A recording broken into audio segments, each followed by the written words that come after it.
Yang dimaksud rambu-rambu ini maksudnya gimana Bu Korip? Rambu-rambu pengawasan Bawaslu. Iya, rambu-rambu kayak lalu Apa lintas ya. nih? Iya. Kok ada rambu-rambunya Ada juga nih, rambu-rambunya. gitu kan? Ya karena gini, kenapa dibilang rambu-rambu? Karena orang itu berpikir Bawaslu ini seperti mencekam sekali ya. Seperti kalau ada Bawaslu ini cari kesalahan, Menakutkan. menakutkan. Ya ada Bawaslu nanti kita salah nih langsung ditindak, enggak Iya. seperti itu. Sebenarnya Bawaslu ini memberikan rambu-rambu juga dengan cara pencegahan.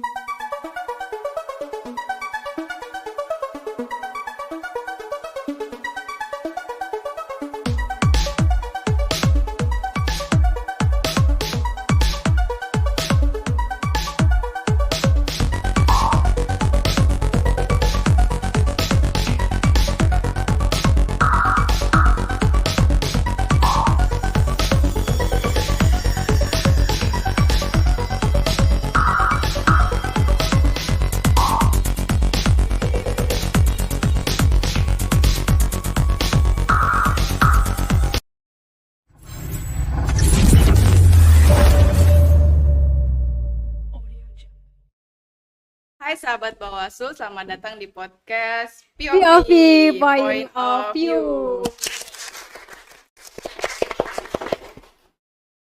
Hari ini kita akan ngobrolin nih terkait fungsi dan tugas Bawaslu nih ya di saat non-tahapan atau pasca pemilihan atau pemilu. Yang dimana banyak masyarakat awam yang menanyakan nih, Bawaslu ini ngapain sih pasca tahapan gitu kan. Nah, sebelumnya saya perkenalan diri dulu ya. Saya Melica Prastia Octavia sebagai hostnya. Ini ada teman saya Armini Halo. sebagai co-host, dan telah bersama kita juga nih Ibu cantik, Ibu Kordif dari semua pimpinan Bawaslu Kabupaten Kutai Barat ini yang tercantik ini ya. Ibu Tabita Amin. SH. Oke. Apa kabar Bu? Sehat aja? Puji Tuhan baik, Meli, Armini. Kalian sendiri apa kabar? Alhamdulillah Baik. sehat. Oke, bicara soal Bawaslu nih kan, Ibu nih bukan orang yang baru ya di Bawaslu kan ya. Jadi kayak boleh nggak sih Bu spill sedikit terkait profil dan pengalaman Ibu di Bawaslu? Pengalaman, berbicara pengalaman. Nggak banyak ya, tapi Iya. cukup. Ya seperti Mbak Meli sampaikan tadi, saya ini bukan orang baru, Iya. wajah lama, tapi dengan rasa yang baru. Kenapa saya bisa bilang rasa yang baru? Karena memang ada transisi, ya enggak. Dulu waktu saya bergabung di kepemiluan itu masih 2017, di mana itu masih Badan Ad hoc ya Mbak Armini ya, Ya, benar. Badan Pengawas Pemilu, dan akhirnya di 2018 ditetapkan menjadi Badan Pengawas Pemilu. Dan di rentan waktu 2017 sampai 2018 transisi kemarin menjadi badan, kemudian sampai 2023 itu saya dipercayakan menjadi staf HPPS, Hukum Penanganan Pelanggaran dan Sengketa. Ya, akhirnya di 2023 saya ikut tes komisioner dengan segala keberanian saya dan yang saya anggap itu bekal yang cukup. Saya ikut tes dan puji Tuhannya diberikan kepercayaan untuk bisa berada di posisi ini. Walaupun akhirnya saya berada di divisi yang berbeda, di pencegahan ya, AP2H. Agak sedikit ada pressure yang berbeda ya.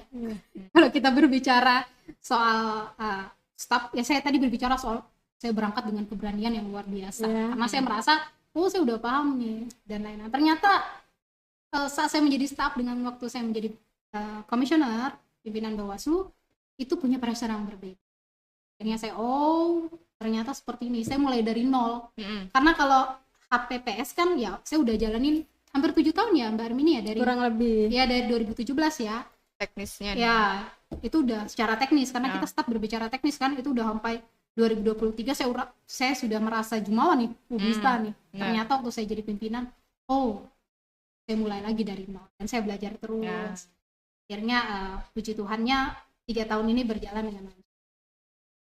Jadi transisinya ini bukan dari posisi jabatan aja, dari staf kepimpinan, tapi dari divisi juga Bu ya. Iya, divisi. Walaupun kita berbicara divisi ya, divisi ini kan kalau soal mengawasi, kita semua mengawasi, entah itu Benar. P3S, entah itu pencegahan, Iya. HP2, entah itu SDM, semuanya kan mengawasi ya. Tapi memang karena staf ya punya tupoksi berbeda dengan konsentrasi yang berbeda, akhirnya kemarin lebih fokusnya ke KPPS. KPPS dan sekarang ke pencegahan. Jadi mulai ternyata begini ya, Belajar lagi ya. belajar lagi, apalagi belajar jadi pemimpin itu luar biasa karena semua mata itu tertuju ke kita, apa yang kita sampaikan akhirnya mereka kalau ada salah saya penyampaian, andai kata nih ada saya salah penyampaian, pasti orang bilang tuh Bu Tabita yang ngomong tuh, kita pegang itu yang jadi pressure yang berbeda dengan staff. Kalau staff kan kita berbicara teknis. Ya.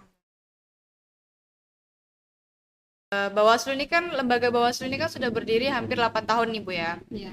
Yang dimana sebelumnya Panwaslu ini adalah lembaga ad hoc yang mana cuman dibentuk 5 tahun sekali di saat ada tahapan pemilihan ataupun di tahapan pemilu aja. Iya. Nah, masih banyak masyarakat di luar sana yang masih awam nih terkait apa sih tugas dan fungsi Bawaslu itu sendiri. Bisa nggak Bu kasih pemahaman nih sedikit kan terkait tugas dan fungsi Bawaslu itu sendiri? Ya, kalau kita berbicara soal tugas dan fungsi Bawaslu, kalau orang awam ya biasanya lihat dari Bawaslunya. Bawaslu itu apa sih? Badan Pengawas Pemilu. Jadi konsentrasinya ini badan ini mengawasi terkait kepemiluan. Jadi makanya itu sering sekali timbul pertanyaan seperti yang Mbak Meli bilang tadi di nontapan ya, banyak sekali timbul pertanyaan, Bawaslu ini ngapain akhirnya di nontapan ini, kan nggak ada yang mereka awasi ya, nggak ada pemilu, nggak ada pilkada, nggak ada pemilihan, jadi ngapain gitu kan, maka santai aja nih akhirnya ada juga sedikit-sedikit seliweran, ngabisin uang negara aja, etokan aja dan lain-lain lah.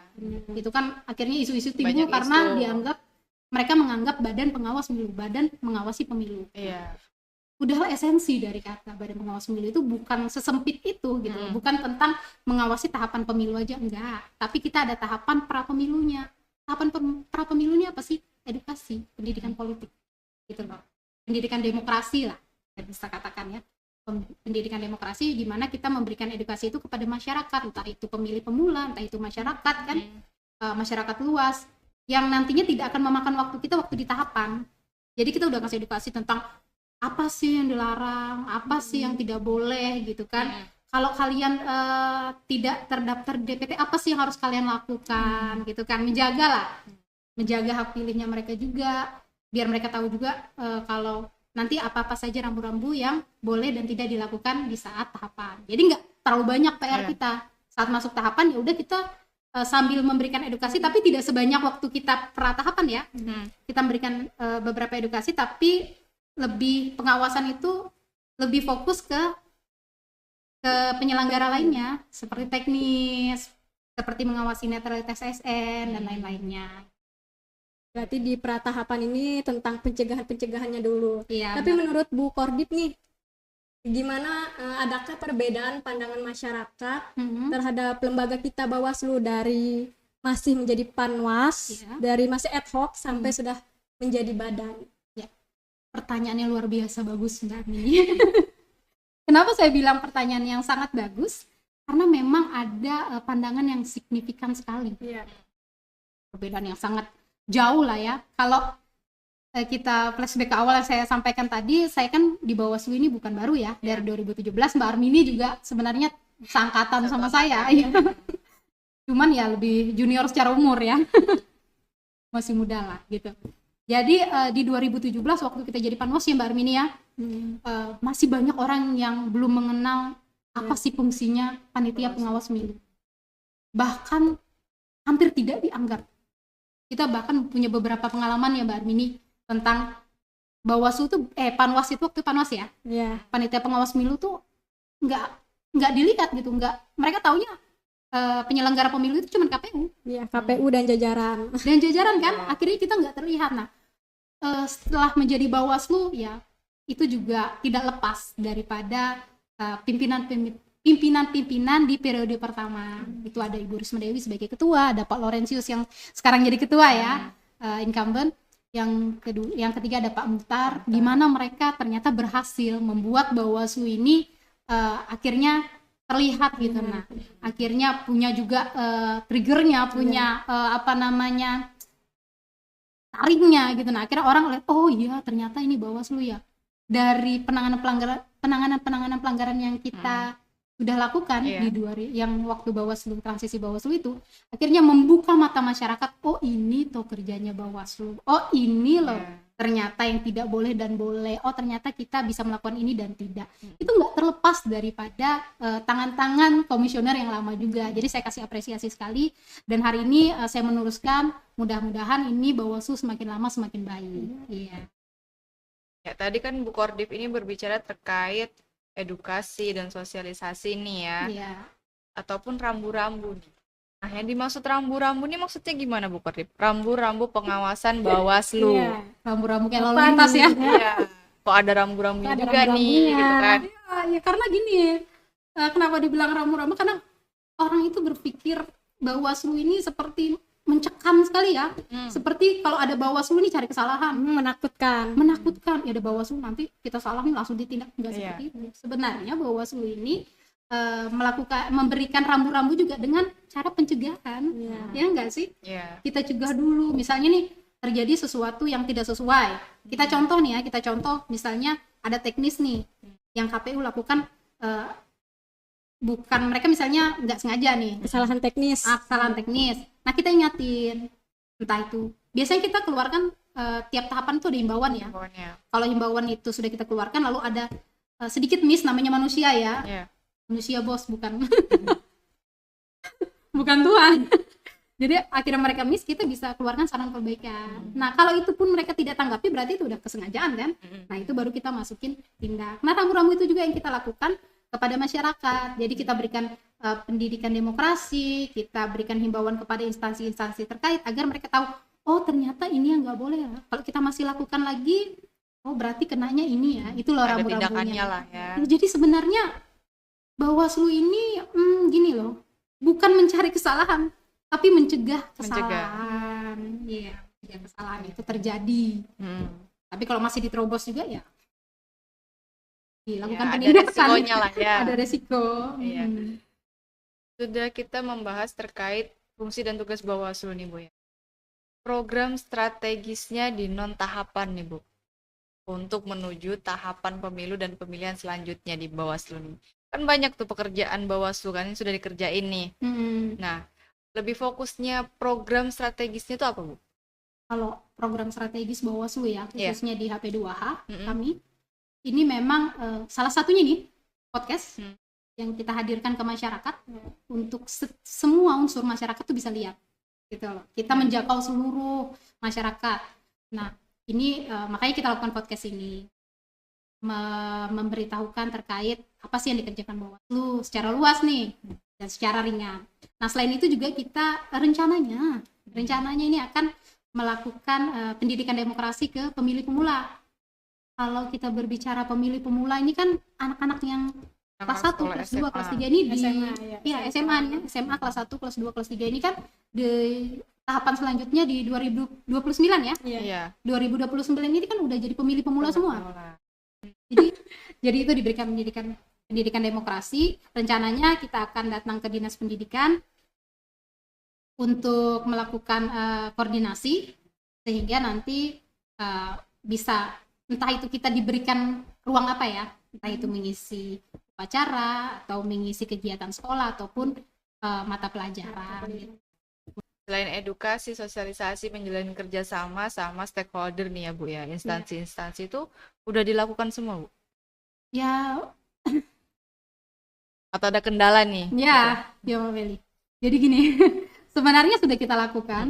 Kita sudah bersurat ya Mbak Armini, sudah bersurat ke Dinas Pendidikan, ke PKK juga kan, untuk memang mau koordinasi terkait ini, mau menjalin kerjasama ya, karena kita kan bicara sekarang ya, kita kan efisiensi ya. Jadi yang bisa kita bawa adalah tekad kita dan ilmu yang kita punya untuk ke masyarakat. Nah mungkin sejauh ini mungkin lagi sibuk ya, atau mengatur waktu untuk bertemu, jadi belum ada progres sih, tapi dari kita sudah bersurat. Jadi sejauh ini Bu Kordip sudah melakukan koordinasi dengan instansi mana aja nih? Ya, kalau berkoordinasi seperti yang saya sampaikan tadi, kita udah ke Disdik secara surat. Kita bersurat sudah ke Disdik. ke PKK.